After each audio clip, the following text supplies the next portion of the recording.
Why do we speak thousands of different languages?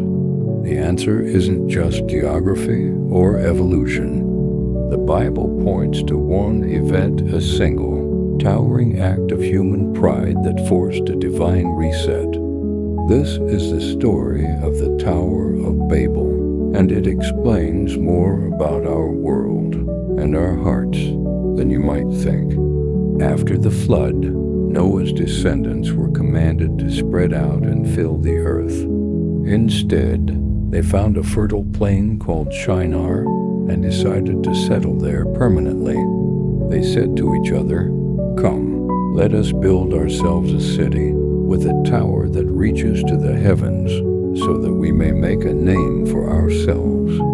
Otherwise, we will be scattered over the face of the whole earth." Their goal was clear. 1. Create a permanent, centralized monument to their own achievement, a tower to the heavens. 2. Secure their own fame, make a name for ourselves. 3.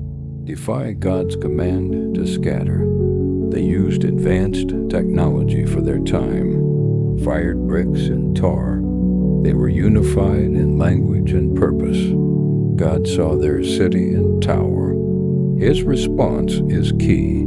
If as one people speaking the same language they have begun to do this, then nothing they plan to do will be impossible for them. This isn't fear, it's a statement of fact. Unified in pride, their potential for corruption was limitless.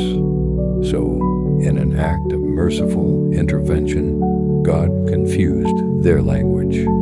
Suddenly, a foreman asked for bricks, and his worker heard nonsense. The perfect unity shattered into confusion.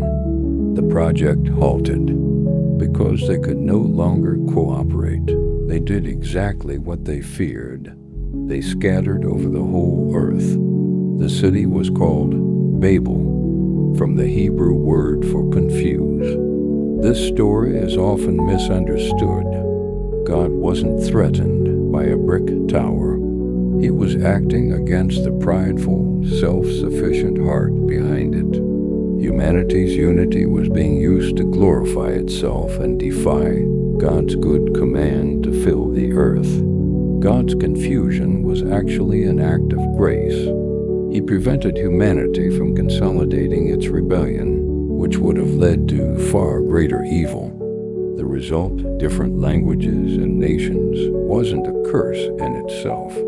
It was a reset.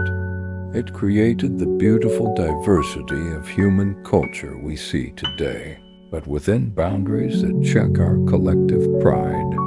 It shows that true, lasting unity can only be found under God's authority, not in opposition to it. So what's our tower today? What project, ambition, or community are we building to make a name for ourselves while ignoring God?